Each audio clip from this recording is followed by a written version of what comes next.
Assalamualaikum warahmatullahi wabarakatuh. Saya Suherman 12 IPA 4 akan menjelaskan materi tentang bioteknologi. Teman-teman, di sini ada yang udah pernah makan yogurt. Tahu gak sih teman-teman bahwasanya yogurt itu adalah contoh hasil dari bioteknologi loh teman-teman. Jadi bioteknologi itu apa sih teman-teman? Ada yang tahu? Nah, hari ini kita akan sama-sama belajar mengenai bioteknologi ya teman-teman. Mulai dari pengertiannya, jenis bioteknologi, karakteristik bioteknologi, produk bioteknologi, dan juga proses pembuatan makanan fermentasi ya teman-teman. Nah baik, sekarang kita lanjut ke pengertiannya ya teman-teman. Bioteknologi itu berasal dari dua kata, yaitu bio yang artinya makhluk hidup dan juga teknologi. Jadi bioteknologi itu teknologi makhluk hidup gitu. Nah teman-teman, bioteknologi itu adalah pemanfaatan makhluk hidup atau bagian-bagiannya untuk membuat atau memodifikasi produk dengan proses atau teknologi tertentu ya teman-teman. Nah, bioteknologi itu terbagi menjadi dua ya teman-teman.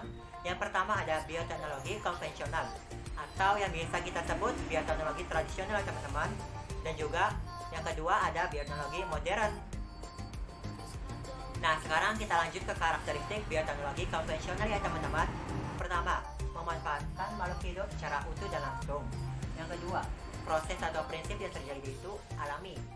Yang ketiga, alat yang digunakan sederhana. Yang keempat, tidak memerlukan keahlian khusus.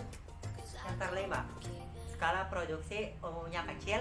Yang keenam, biaya produksinya itu relatif murah teman-teman. Kemudian kita lanjut ke produk bioteknologi konvensional. Yang pertama ada tempe. Tempe itu bahannya dari kacang kedelai ya, sama mikroorganisme yang digunakan Rhizopus oryzae. Kemudian ada nata de coco. Nata de coco, air bahan yang digunakan adalah air kelapa. Kemudian mikroorganisme yang digunakan Acetobacter pseudomonas. Kemudian ada yogurt. Yogurt bahan yang digunakan adalah susu. Mikroorganisme yang digunakan adalah Lactobacillus bulgaricus dan Streptococcus thermophilus. Kemudian ada antibiotik penicillin. Mikroorganisme yaitu Penicillin notatum dan Penicillium chrysogelium. Kemudian ada kimchi. Tahu dong kimchi? Bahannya dari sawi dan juga menggunakan mikroorganisme Lactobacillus kimchi. Kemudian ada tape. Bahan yang digunakan adalah ketan, beras ketan, dan juga singkong. Mikroorganismenya yaitu Saccharomyces cerevisiae. Kemudian ada roti. Roti, bahan yang digunakan adalah terigu, menggunakan mikroorganisme Saccharomyces cerevisiae, sama seperti tape teman-teman. Kemudian ada kecap, menggunakan kedelai hitam, dan juga mikroorganismenya yaitu Aspergillus plantae, Aspergillus oryzae. Dan yang terakhir ada keju. Keju, bahan yang digunakan adalah susu. Kemudian mikroorganismenya itu ada banyak ya teman-teman. Ada Penicillium camembert, Lactobacillus bulgaricus, Lactobacillus casei, dan juga Streptococcus thermophilus. Sekarang kita lanjut ke proses pembuatan makanan fermentasi ya teman-teman. Yang pertama ada nata de coco. Nah, prosesnya itu yang pertama air kelapa dan air dimasukkan ke dalam suatu tempat. Nah, kemudian ditambahkan asam asetat, bakteri Acetobacter pseudomonas, gula, dan air kelapa ya teman-teman. Kemudian setelah itu dimasukkan ke tempat fermentasi dan ditutup dengan kain yang memiliki lubang. Lalu difermentasi selama 5-10 hari ya teman-teman. Nah, setelah difermentasi, kemudian bakterinya itu dipisahkan. Nah, setelah bakteri dipisahkan, maka nata de coco juga dipisahkan ya teman-teman. Nah, proses yang terjadi itu apa aja sih teman-teman? Nah, proses yang terjadi itu bakteri Acetobacter pseudomonas akan mengubah gula atau glukosa menjadi selulosa teman-teman. Kemudian ada tape.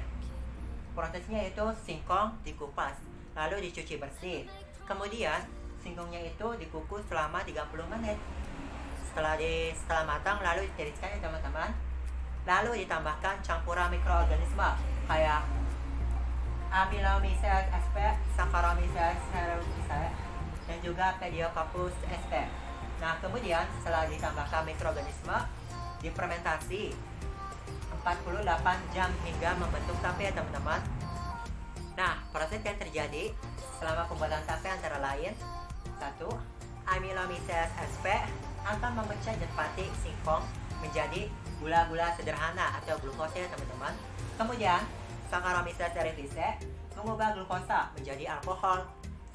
Dan yang terakhir ada Pediococcus sp akan mengubah glukosa menjadi asam laktat. Nah, yang terakhir kita bahas tentang kecap. Proses yang terjadi yaitu antara lain 1. Kedelai dan gandum dihaluskan. Nah, setelah dihaluskan, dimasukkan ke suatu tempat atau wadah ya teman-teman. Kemudian ditambahkan jamur Aspergillus oryzae. Nah, kedelai, gandum, dan jamur tersebut diinkubasi selama 3-5 hari membentuk koji. Nah, koji tersebut kemudian ditambahkan air dan garam. Setelah ditambahkan air dan garam, kemudian ditambahkan lagi bakteri asam laktat dan ragi atau Saccharomyces cerevisiae. Lalu difermentasi selama 6 minggu membentuk moromi. Kemudian setelah difermentasi, hasil fermentasinya tersebut akan difiltrasi. Nah, kemudian setelah difiltrasi, hasilnya tersebut akan disterilisasi, yang kemudian kecap tersebut akan dimasukkan ke dalam botol. Nah, proses yang terjadi selama pembuatan kecap antara lain ada 1. Aspergillus oryzae mengubah protein kompleks di kedelai menjadi protein sederhana ya teman-teman. Kemudian asam laktat atau Lactobacillus sp mengubah gula pada gandum menjadi asam laktat. Kemudian Saccharomyces cerevisiae atau ragi mengubah gula pada gandum menjadi alkohol teman-teman. Nah, sekian presentasi dari saya. Kurang lebihnya mohon maaf. Wassalamualaikum warahmatullahi wabarakatuh. Sampai jumpa.